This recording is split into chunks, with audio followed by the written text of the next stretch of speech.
नमस्कार दोस्तों, मेरा नाम है आंचल। आज के इस क्लास में हम पढ़ेंगे लेसन 2।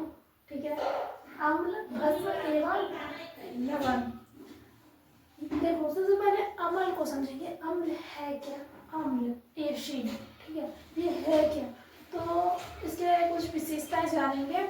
जो अम्ल है वो स्वाद में है कड़वा, सॉरी यहाँ पे कड़वा नहीं, ये देखो, जो भस्म है ना वो स्वाद में कड़वा होता है।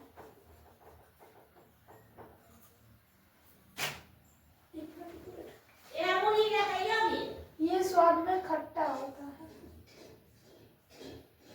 कैसा होता है? ये स्वाद में एसिड जो होता है वो स्वाद में खट्टा होता है और यह नीले लिटमस पत्र को लाल कर देता है। और जो भस्म होगा, जैसे कि अगर आपको मतलब आएगा क्वेश्चन, ठीक है, एग्जाम में, अम्ल और भस्म में अंतर लिखें, तो आप ये लिख सकते हैं यह स्वाद में खट्टा होता है और जो भस्म होता है वो स्वाद में कड़वा होता है। अभी मैं लिख के आऊँगी, ठीक है, तो आप खुद अंतर कर सकते हैं। यहाँ पे देखते हैं, यह नीले लिटमस पत्र को लाल कर देता है और यह जल में हाइड्रोजन आयन देता है। ठीक है, यह जल में हाइड्रोजन आयन देता है।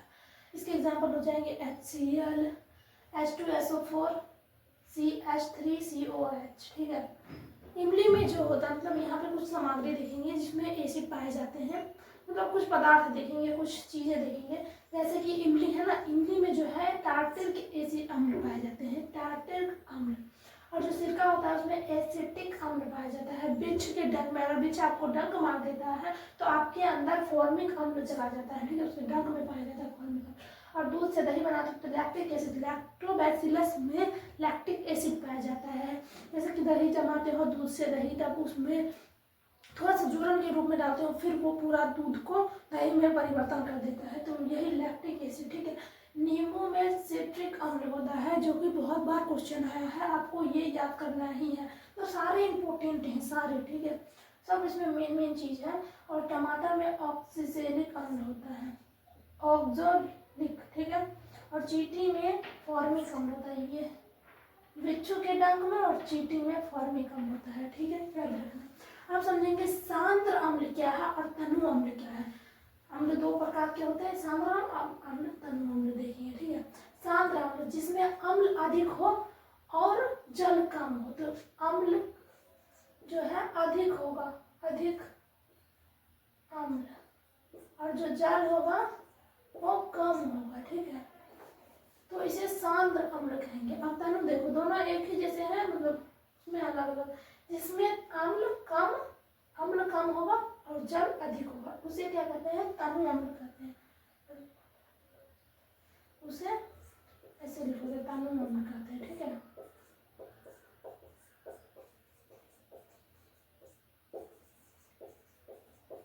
अब हम पढ़ेंगे क्षार के बारे में। ठीक है, इतना आप लिख लीजिए, उसके बाद क्षार के बारे में हम यहाँ पे देखेंगे। क्षार, भस्म और क्षार एक ही है। ठीक है, तो आप लोग कंफ्यूज नहीं होइएगा कि कहीं भस्म आ गया लिखा हुआ, कहीं क्षार आ गया। ठीक है, दोनों एक ही है और इसे इंग्लिश में बेस भी बोलते हैं। तो इसके बारे में, इसकी विशेषता जानते हैं। ये स्वाद में कड़वा होता है। ये लाल, देखो, जो अम्ल था वो नीले लिटमस पत्र को लाल कर देता था और ये क्षार जो है ये लाल लिटमस पत्र को नीला कर देता है। ये बात को ध्यान रखिएगा। और ठीक है, ये जलीय विलयन में OH आयन देता है। ठीक है, इसके एग्जाम्पल हो गए NaOH, KOH, NH4OH। ठीक है, और एक नोट बना के लिख देना, क्षार जल में घुलनशील क्षारों को क्षार कहते हैं। ठीक है, और देखो आप समझेंगे सूचक क्या है। सूचक भी 3 प्रकार के होते हैं, प्राकृतिक सूचक, कृत्रिम सूचक, गंधीय सूचक। प्राकृतिक सूचक क्या है? तो प्राकृतिक सूचक है जो पौधों से प्राप्त होते हैं, और मतलब आगे जानते हैं। ठीक है, यहाँ पे पढ़ते हैं। सूचक किसी दिए गए विलयन में अम्ल या क्षारक की उपस्थिति को दर्शाता है। इसका रंग या गंध अम्लीय या क्षारक माध्यम में बदल जाता है। ठीक है, माध्यम में बदल जाता है। और देखो यहाँ पे लिखा हुआ सूचक 3 प्रकार के होते हैं, प्राकृतिक सूचक, कृत्रिम सूचक और गंधीय सूचक। अभी मैं लिख के लाती हूँ, आप इतना लिख लीजिए। ठीक है, समझ में है? सूचक क्या है? सूचक किसी दिए गए विलयन में अम्ल या क्षारक की उपस्थिति को दर्शाता है। सूचक, ठीक है, अम्ल है या क्षार है, इसकी उपस्थिति को दर्शाएगा। इसका रंग या गंध अम्लीय या क्षारक माध्यम में बदल जाता है। आई होप आप लोगों को समझ में आएगा। लिखिए, मैं लिख के लाती। अब हम देखेंगे यहाँ प्राकृतिक सूचक क्या है, कृत्रिम सूचक, ठीक है। तो यहाँ पे देखते हैं, जैसा कि हमने बताया अभी तुरंत, प्राकृतिक सूचक क्या है? वे सूचक जो पौधे से प्राप्त होते हैं उसे प्राकृतिक सूचक कहते हैं, जो पौधे से प्राप्त होते हैं, ठीक है। तो कृत्रिम सूचक क्या है? कृत्रिम सूचक वे सूचक जो रसायन द्वारा बनाया जाता है उन्हें कृत्रिम सूचक कहते हैं, समझ में आया।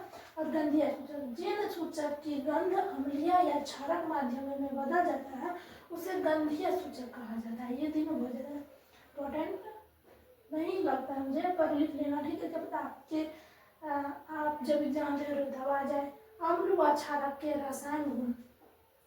अब यहाँ पे देखेंगे अभिक्रिया, मतलब अम्ल धातु की अम्ल व क्षारक के साथ अभिक्रिया देखेंगे, ठीक है। तो अभिक्रिया देखेंगे, एक दूसरे के साथ अभिक्रिया होकर क्या उत्पन्न करता है, तो ये देखेंगे, ठीक है। हाइड्रोजन गैस का परीक्षण। हाइड्रोजन गैस से निहित परख नली के पास एक जलती हुई मोमबत्ती लाई जाती है तो पॉप की ध्वनि उत्पन्न होती है, ठीक है। तो मतलब हमने धातु अम्ल व क्षारक के साथ जो है अभिक्रिया की, तब ध्वनि उत्पन्न हुई, ठीक है, पॉप की ध्वनि। तो आप ये नोट कर लीजिए, उसके बाद हम जाते हैं। अब हम यहाँ पे देखेंगे उदासीकरण। उदासीकरण अभिक्रिया क्या है? उदासीकरण अभिक्रिया का डिफिनेशन जानेंगे, ठीक है, एग्जांपल भी जानेंगे। जब अम्ल व क्षार परस्पर अभिक्रिया करके एक दूसरे के प्रभाव को समाप्त कर देते हैं तो लवण तथा जल का निर्माण होता है, ठीक है। तो अम्ल और क्षार जैसे कि HCl और NOH का अभिक्रिया कराएंगे तो ये NaCl नमक और मतलब लवण है जो कि, और H2O जल का निर्माण होगा, ठीक है, समझ में आया। अब हम जानेंगे दैनिक जीवन पर पीएच का महत्व, मतलब महत्व को जानेंगे, ये नहीं जानेंगे, लाभ को नहीं जानेंगे कि पीएच का क्या लाभ है, इसके दैनिक जीवन का महत्व जानेंगे। सबसे पहले मैं आपको बता देती हूँ, अगर इसका पीएच मान, किसी भी पदार्थ का पीएच मान, किसी भी जीव का, तब अगर पीएच मान 7 हो, 7 पानी का जो पीएच मान होता है वो 7 होता है, जो कि उदासीन होता है, ठीक है, उदासीन होगा। अगर 7 से अधिक तो वो क्षार होगा। अगर 7 से कम पीएच है उसका, ठीक है, पीएच कम है तो वो क्या होगा? अम्ल होगा।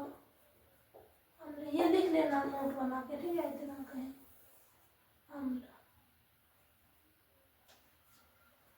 अब हम इसके महत्व को जानेंगे। हमारा शरीर 7 से यहाँ देखो, हमारा शरीर 7 से 8 पीएच के बीच कार्य करता है, हमारा पूरा शरीर, ठीक है। वर्षा के जल का पीएच का मान 5.6 से कम हो जाता है तब अम्लीय वर्षा होता है, उसे अम्लीय वर्षा भी कहते हैं।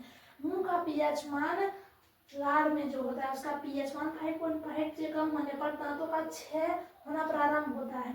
अगर मतलब जो मुंह में 5.5 पीएच मान रहेगा, अगर कम हुआ तो हमारे दांत खराब होने लगेगा, ठीक है, क्षय होने लगेगा। मधुमक्खी का डंक अम्ल छोड़ता है जिसके कारण हमें जलन व दर्द होगा। अभी आपको मधुमक्खी या बिढ़नी जो होता है पीला वाला वो काटता हो, तो मेरे को आपके पास काट लिया था और ये जो है इतना बड़ा फूल गया, तो वही अम्ल के कारण होता है, ठीक है। अच्छी उपज के लिए पौधों को एक विशिष्ट पीएच की आवश्यकता होती है। पर मिट्टी की जो पीएच मान पहले जांच करते हैं। हर मिट्टी में आप हर चीज़ नहीं लगा सकते, उसके लिए वो कुछ निश्चित रहता है कि अम्लीय है तो उसमें चंदन लगाएंगे, ठीक है, अगर वो क्षारीय है तो सब पेड़ लगाएंगे, उसकी मिट्टी के हिसाब से जो है ना लगाया जाता है। आप इतना लिख लीजिए। उसके कुछ लवण के बारे में देखेंगे और उसके निर्माण, उसका निर्माण और उपयोग देखेंगे, ठीक है। लवण से रसायनों का निर्माण। सोडियम हाइड्रोक्साइड, यहाँ पे हम 1 2 3 4 5 देखेंगे लवण और उसके निर्माण और उपयोग। सोडियम हाइड्रोक्साइड व्यंजक चूर्ण, बेकिंग सोडा, धोने वाला सोडा, प्लास्टर ऑफ पेरिस जिसे पीओपी बोलते हैं। आपने सुना होगा घर में पेंट वगैरह, मतलब घर को है ना सुंदर डिजाइन बनाने के लिए पीओपी का उपयोग किया जाता है। और अगर आपके हाथ टूट गए होंगे कभी तो उसमें मतलब हाथ में लगाया जाता है, हाथ टूटे हुए हड्डी को जो है ना सही तरीके से लगाया जाए। तो सोडियम हाइड्रोक्साइड का निर्माण करेंगे। सोडियम हाइड्रोक्साइड के जलीय विलयन से विद्युत प्रवाहित करने पर यह वियोजित होकर सोडियम हाइड्रोक्साइड उत्पन्न करता है। सोडियम हाइड्रोक्साइड कैसे बनता है? इसका निर्माण सोडियम हाइड्रोक्साइड के जलीय विलयन से विद्युत प्रवाहित करने पर यह वियोजित होकर सोडियम हाइड्रोक्साइड उत्पन्न करता है। इसका एग्जाम्पल दे सकते हो 2NaCl 2H2O और 2NaOH plus Cl2 plus H2। ठीक है, तो इसका उपयोग हो जाएगा Cl2 जल की स्वच्छता बनाने में। अगर कहीं भी मतलब स्वच्छ जल में Cl2 डाला जाता है।